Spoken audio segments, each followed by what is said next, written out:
அன்பு நண்பர்களுக்கு வணக்கம். நான்மணி கடிகை 29வது நாள் பதிவேற்றம். செய்யுள் 27. கற்ப கழிமடம் அக்கும் மடம் அக்க பொற்கந்தியிந்து இவ்வுலகின் கோள் உணரும். கோள் உணர்ந்தால் தத்துவமான நெறிபடரும்.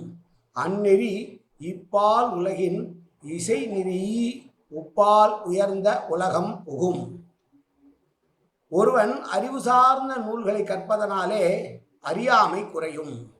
அப்படி அறியாமை குறைவதனால் அவனுடைய தாழ்மையான அறிவு நீங்கி உலக இயற்கையை அறிவான். உலக இயற்கையை உணர மெய் நெறியாகிய வீட்டு நெறி செல்வான்.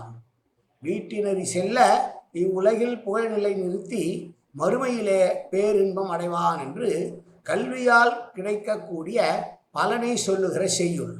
கல்வி கற்பதனால் அறிவு விருத்தி அடையும். தாழ்மையான அறிவு புல்லறிவு நீங்கும். அப்படி நீங்குவதால் உலகினுடைய இயற்கை தன்மையை அவன் அறிய முடியும். உலகினுடைய இயற்கை தன்மையை அறியக்கூடிய மெய்யறிவை பெற்றுவிட்டால் இவ்வுலகத்திலே அவன் புகழ் பெறுவான். அப்படி புகழ் பெறுந்த பெண் அவன் மறுமையிலும் அதனால் பேரின்பம் அடைவான் என்று சொல்லுகிற செய்யுள். மீண்டும் செய்யுள். கற்ப கழிமடம் அக்கும் மடம் அக்ப அக்ப பூர்க்கந்தீர்ந்து இவ்வுலகின் கோள் உணரும். கோள் உணர்ந்தால் தத்துவமான நெறிபடரும். அந்நெறி இப்பால் உலகின் இசை நிறையி உப்பால் உயர்ந்த உலகம் புகும். நன்றி, வணக்கம்.